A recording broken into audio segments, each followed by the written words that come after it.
happening in the cybersecurity space is three areas I would highlight. The first is actually in the area of personal data protection. In that space, there is actually a minimum standards that has been implemented under the Malaysian PDPA.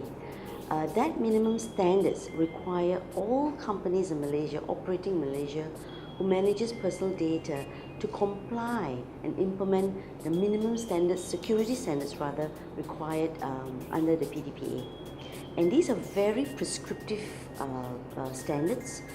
It requires company, for example, to register personnel dealing and managing with personal data, requires company to ensure that there is user ID implementation, and it requires company to look into termination of these IDs when an employee leaves, for example.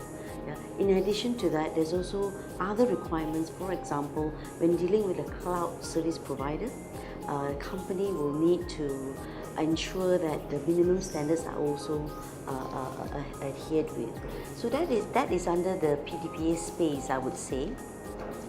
Now moving on to another sector, in a sector-specific regulation, the Securities Commissioner had implemented guidelines for all companies which is regulated under the Securities Commission.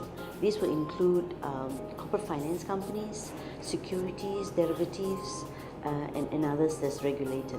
Now, in this guideline is a comprehensive set of cyber risk guidelines which companies have to put in place. For example, they will be needed to have a cybersecurity policy in place, implementation of measures to put in place as well. Has to be audits and assessment to be undertaken. There also have to be a specific strategy for cybersecurity, plus even communication strategies as well. I think most important of all is actually there is a reporting obligation.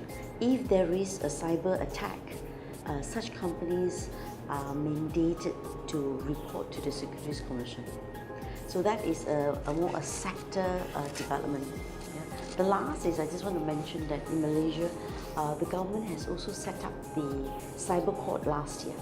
And this court deals only mainly with civil and criminal cases for cyber crimes or cyber activities. Certainly for the minimum standards under the PDPA, all companies will now need to incorporate these standards as part of its SOP, as part of its standard operating procedures, so that it is then basically implemented. Because there is a penalty to non-compliance, it is actually a criminal offence, not complying with the minimum standards.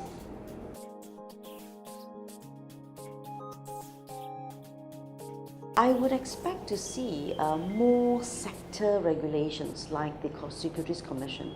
So the more critical sectors like telecommunication, financial institutions, I would expect to see similar types of guidelines to be implemented to deal with cyber attacks. In addition, there would likely to be an overarching cybersecurity law that will more likely than not will come into play in Malaysia. This is similar to the development in Singapore, where we're expecting a new Cybersecurity Act. I would expect Malaysia to follow suit not soon after.